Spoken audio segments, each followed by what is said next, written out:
Ken Trahan along with Lenny Vangilder. It's our First NBC Bank Weekend Review, brought to you by First NBC Bank with 35 locations throughout southeast Louisiana and into the Florida Panhandle. That's First NBC Bank, proud sponsor of SportsNOLA.com. It was a big weekend for Delgado. They won the South Central Regional at Kersh-Rooney Stadium, and they're on to the Junior College World Series for a third consecutive year, and they did so in dominating fashion, scoring double-digit runs in all three of their victories, Lenny. Yeah, they were, clearly the best team in the field. But as I tried to convey as best I could in the story last night at SportsNOLA.com, Delgado's been there before. This is the third year in a row, as you mentioned, the fifth time, but this was different. And you sense that, the chance to be able to do it at home, on a field named for Joe Sherman's father, Rags, with all of your, the family, the friends, the alumni that could be there to see it. That was something special. The Sherman family, they produced a lot of great baseball moments over the years, whether it's winning AAA national championships or some of the great things that Delgado has done in that program's history.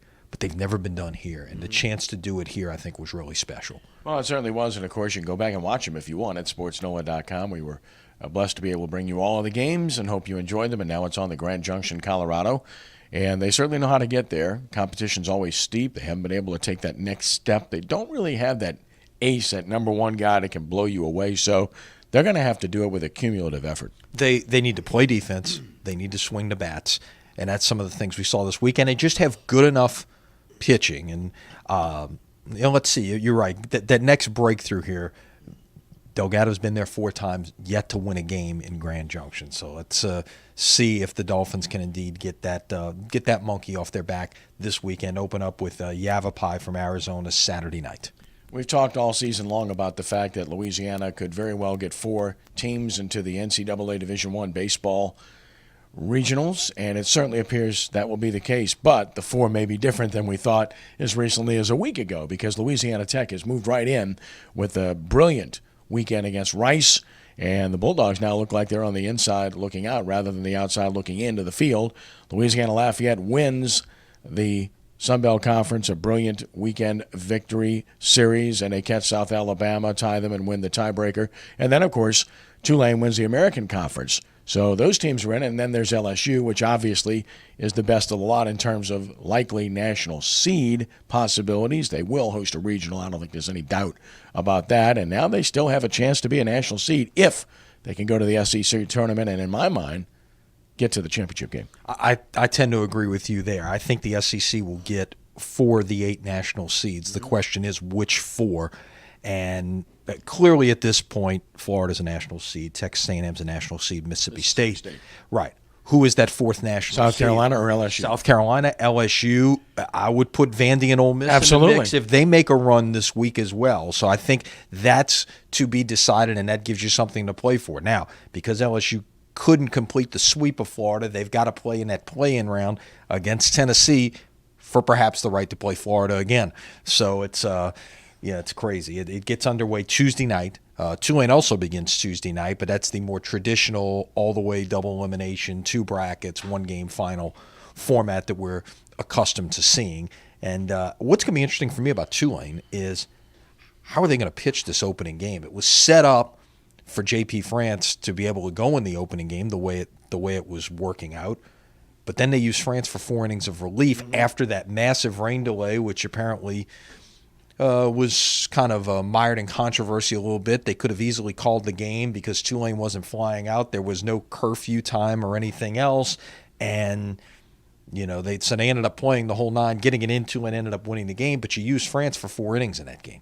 So, not unlike what LSU had to deal with the weather this weekend against Florida, and it kind of, skewed some things, but I think it also sets up well for Alex Lang now to be able to pitch the game on Tuesday. Correct. I think that's accurate. Nicholls State, a weekend sweep of UNO. They fall just short of making the Southland tournament. UNO backs in, but they got in. That's a tremendous accomplishment.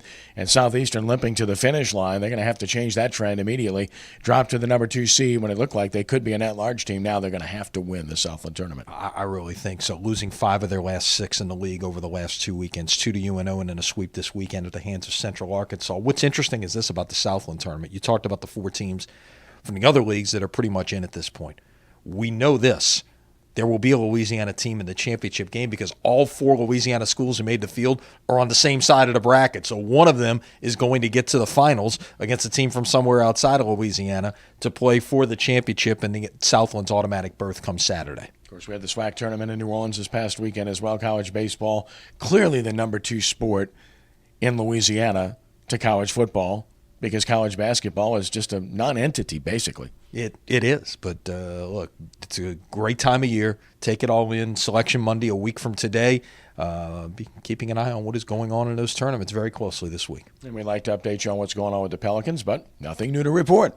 Nothing new to report. What do you say? I mean, right now, the focus of the NBA is elsewhere, and look, I mean, you start thinking about what the Pelicans are going to do at number 6. I think you conveyed, some of those options and what they need to do very well last week. And will we start seeing some workouts and that kind of thing of players that we might possibly see landing at 6 spot? Look, don't forget too, sleep on the fact that Pelicans also have the 39th and 40th picks, which I haven't seen a lot of second-round picks lately, but early second-round picks are guys that may have a chance to make this club.